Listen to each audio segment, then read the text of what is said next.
কথায় বলে ভাদ্র মাসে রোদ্দুরে না শাড়ি জামা কাপড় রোদে দেওয়া হয়। আমি তো আগে কম্বল তোষক থেকে আরম্ভ করে সব কিছু দিতাম। ছোটোবেলা থেকেই এই স্বভাব আছে, মাকে দেখে এসেছি। তো রোদ ঝলমলে অনেক দিন ধরে উঠছে দেখে লোভ সামলাতে না পেরে সিল্কের শাড়িগুলোকে বের করলাম। ভরসা পেতাম না বের করতে, কেননা সময় পাই না। তো মা এসেছিল, তো ভাবলাম বের করে রোদ্দুরে দিই। প্রত্যেকটা শাড়ি এখানে তোমার প্রপার পিওর সিল্কের। চলো নিচ থেকে তোমাদেরকে দেখাচ্ছি।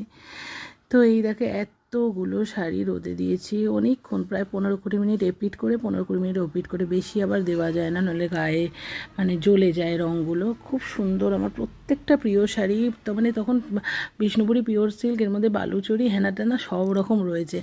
এত শাড়ির নাম জানা একমাত্র এই আমার শাশুড়ির কৃপায়, কেননা আমার শাশুড়ি এত ভালোবাসতো শাড়ি পরতে যে সব রকম শাড়ির নাম জানে, সেই সূত্রে আমিও বেশ ভালো জেনে ফেলেছি। তো দেওয়া হয়ে গেল। এরপর কি হলো, রোদ্দুর থেকে নামানো হবে, নামিয়ে তোমার ওটাকে একটুখানি ঠান্ডা করা হবে, তারপর পাট করা হবে। তো এর মধ্যে টোটাল 14খানা শাড়ি ছিল। আমি এরকম পাগলামি করছি বলে আমার শ্বশুরমশাই বলছে করছোটা কি, কিছু না, আমি জাস্ট দেখালাম, ভাবলাম 14টা শাড়ি পাট করার পর ব্যাস এইরকম দেখতে লাগছে। ব্যাস এইটুকুনির মধ্যে দেখো 14খানা শাড়ি রয়েছে।